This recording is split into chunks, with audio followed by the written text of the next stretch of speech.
morning, everyone. This is the Bible reading for Section 6, Lesson 6. Today we're reading Numbers 19 and 20 and Psalm 36. Numbers 19. Then the Lord spoke to Moses and Aaron, saying, "This is the statute of the law which the Lord has commanded. Tell the Israelites to bring you an unblemished red heifer in which there is no defect, on which a yoke has never been placed. You shall give it to Eleazar the priest, and it shall be brought outside the camp and be slaughtered in his presence. Next, Eleazar the priest shall take some of its blood with his fingers and sprinkle some of it toward the front of the tent of meeting 7 times.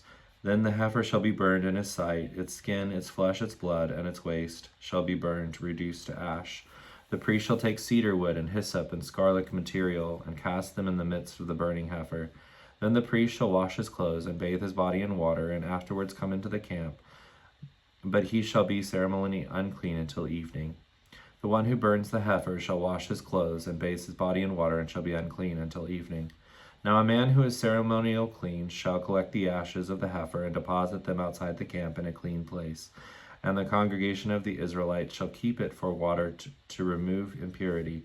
It is to be used for purification from sin. The one who gathers the ashes of the heifer shall wash his clothes and be unclean until evening. This shall be a perpetual statute for the Israelites to the stranger who lives as a resident alien among them. The one who touches the dead body of any person shall be unclean for 7 days. That one shall purify himself from uncleanness with the water made with the ashes of the burnt heifer on the 3rd day and on the 7th day, and then he will be clean. But if he does not purify himself on the 3rd day, and on the 7th day he will not be clean. Whoever touches a corpse, the body of anyone who has died, and does not purify himself, defiles the tabernacle of the Lord, and that person shall be cut off from Israel, that is excluded from the atonement made for them, because the water for impurity was not sprinkled on him. He shall be unclean. His uncleanness is still on him. This is the law when a man dies in a tent. Everyone who comes into the tent, and everyone who is in the tent shall be ceremonially unclean for 7 days. Every open container in the tent, which has no covering tied down on it, is unclean. Also anyone in the open field who touches one who has been killed with the sword, or has died of natural causes, or a human bone, or a grave, shall be unclean for 7 days. Then for the unclean person they shall take some of the ashes of the heifer burnt for the purification from sin, and running water shall be added to them in a container. A clean person shall take hyssop and dip it in the water and sprinkle it on the tent and on all the furnishings and all the people who were there, and on the one who touched the bone, or on the one who was killed, or on the one who died naturally, or the grave. Then the clean person shall sprinkle the water for purification on the unclean person on the 3rd day, and on the 7th day, and on the 7th day the unclean man shall purify himself and wash his clothes and bathe himself in water, and shall be ceremonial clean at evening. But the man who is unclean and does not purify himself, that person shall be cut off from among the assembly, because he has defiled the sanctuary of the Lord. The water for purification has not been sprinkled on him. He is unclean. So it shall be a perpetual statute to them.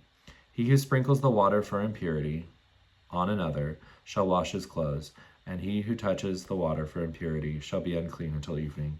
Furthermore, anything the unclean person touches shall be unclean, and anyone who touches it shall be ceremonially unclean until evening.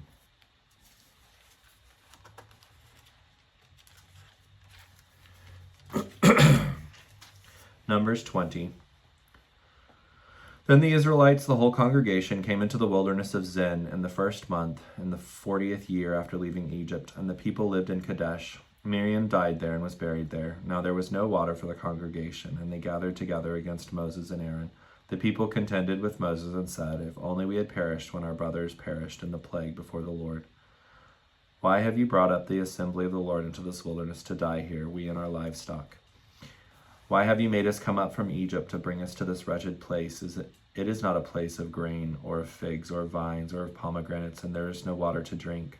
Then Moses and Aaron went from the presence of the assembly to the doorway of the tent of meeting, the tabernacle, and fell on their faces before the Lord in prayer.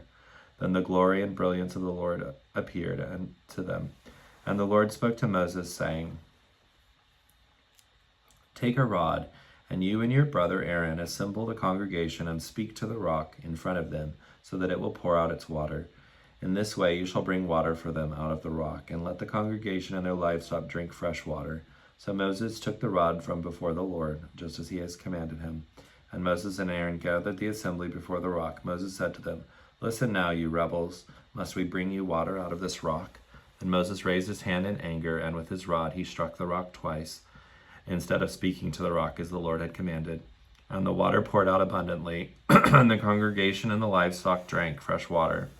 But the Lord said to Moses and Aaron, "Because you have not trusted me, to treat me as holy in the sight of the sons of Israel, you therefore shall not bring this assembly into the land which I have given them. These are the waters of Meribah, contention, strife, where the sons of Israel contended with the Lord, and he showed himself holy among them. Moses sent messengers from Kadesh to the kingdom of Edom. Thus says your brother Israel, you know all the hardship that has come upon us as a nation, that our fathers' ancestors went down to Egypt, and that we lived there for a long time, and the Egyptians treated both us and our fathers badly. But when we cried out to the Lord for help, he heard us and sent an angel and brought us out of Egypt. Now look, we are in Kadesh, a city on the edge of your territory. Please let us pass through your land. We will not pass through a field or through a vineyard. We will not even drink water from a well. We will go along the king's highway, not turning off course to the right or to the left, until we have passed through your territory." But the king of Edom said to him, "You shall not pass through my territory, or I will come out against you with the sword." Again the Israelites said to him, "We will go by the highway trade route, and if I and my livestock drink any of your water, then I will pay for it. Only let me pass through on foot, nothing else." But the king of Edom said, "You shall not pass through my territory." And Edom came out against Israel with many people and a strong hand. Thus the king of Edom refused to give Israel passage through his territory, so Israel turned away from him. Now when they set out from Kadesh, the Israelites, the whole congregation, came to Mount Hor. Then the Lord spoke to Moses and Aaron at Mount Hor by the border of the land of Edom, saying, "Aaron will be gathered to his people in death, for he shall not enter the land which I have given to the children of Israel, because you both rebelled against my command at the waters of Meribah. Take Aaron and Eleazar his son, and bring them up to Mount Hor, and strip Aaron of his garments and put them on Eleazar his son. So Aaron will be gathered to his fathers and will die there." So Moses did just as the Lord had commanded, and they went up to Mount Hor in the sight of all the congregation. After Moses stripped Aaron of his priestly garments and put them on Eleazar his son, Aaron died there on the mountaintop. Then Moses and Eleazar came down from the mountain. When all the congregation saw that Aaron had died, all the house of Israel mourned for him 30 days.